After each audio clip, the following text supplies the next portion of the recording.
L'enjeu, c'est de tabler sur la diversité des prairies. Il faut vraiment miser là-dessus.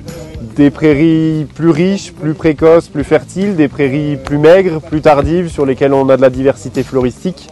Voilà, il faudra vraiment de tout pour passer les étés et les conditions difficiles. Il faut miser sur la diversité et aussi sur la prairie permanente, parce que la prairie permanente reste très souple. Elle s'adapte aux aléas, c'est-à-dire que une année super favorable aux prairies, vous avez une bonne production mais qui n'est pas gigantesque non plus. Une année un peu défavorable, vous avez une production qui est un peu plus limitée mais qui n'est pas non plus totalement proche de zéro. Ça vous permet de lisser un peu ces à-coups. Et l'herbe pâturée, l'herbe fauchée, c'est aussi l'herbe la moins chère, la plus économe pour un système d'élevage. Le bale grazing, c'est quoi? C'est à fourrager les animaux en période où il y a le moins de ressources, donc l'hiver ou l'été, enfin, et compléter la ressource fourragère qui est pâturable avec du fourrage en plus, quoi, pour garder un bon temps de rotation assez long, pour laisser reposer les autres prairies.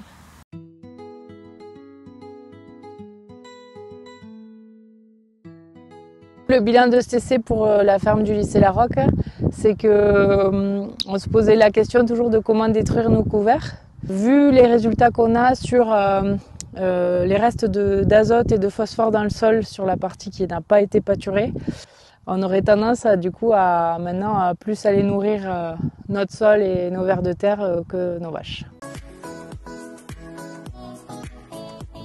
2050, on parle de plus en plus de réchauffement climatique.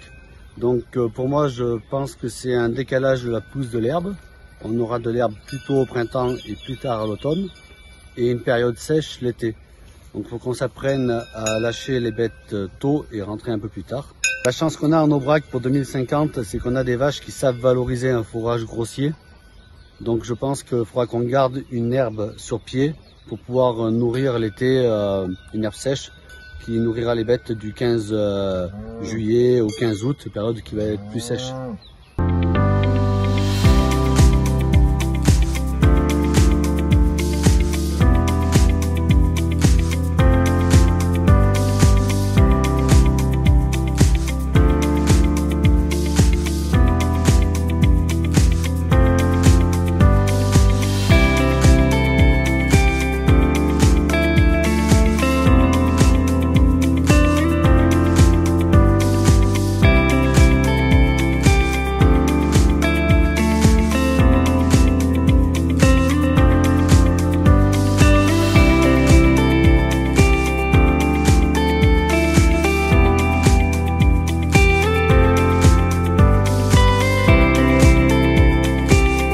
Bien sûr, c'est de valoriser l'intégralité de ces carcasses.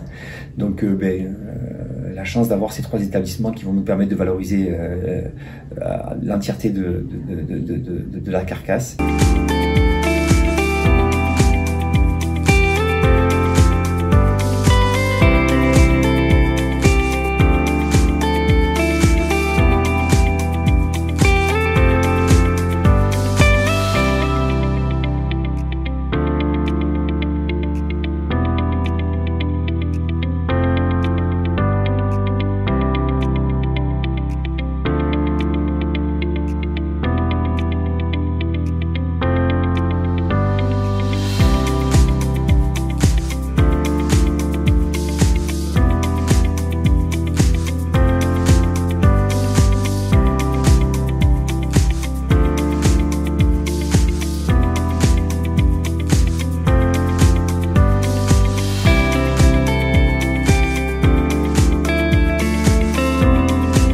La race Aubrac valorise le paysage et le territoire local. Et ça, c'est pas nouveau, hein, c'est depuis les temps les plus anciens. Si on a des paysages ouverts sur l'Aubrac, c'est grâce à l'élevage notamment. C'est un des principaux atouts de notre territoire, hein, c'est ce paysage qui est emblématique. Et quand les touristes viennent sur l'Aubrac, ils viennent voir le paysage ouvert, ces estives, ces grands pâturages.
menée, vous êtes vraiment au cœur de ce qu'on se pose comme question pour demain. Je sais qu'on travaille autour de Stara Sovac, elle est là pour arriver à nous faire vivre encore demain, faire vivre notre pays. Voilà, et je pense que ça vous aura permis de voir les choses peut-être différemment pour l'avenir, sachant qu'on a tous les atouts avec nous. Je tiens à féliciter tous les élèves qui ont très bien travaillé. Déjà, prendre la parole est quelque chose pas facile pour tout le monde. Vous avez fait un très bon boulot, des choses très intéressantes. Nous, aujourd'hui, on est représentants de l'orientation raciale. On est plus axé au départ sur la morphologie animale, sur les orientations qu'on veut donner à la race. Voilà, mais je crois qu'aujourd'hui, il faut aller plus loin que ça, puisqu'on a besoin justement de ces éléments pour arriver demain à convaincre et surtout à vivre de ce métier.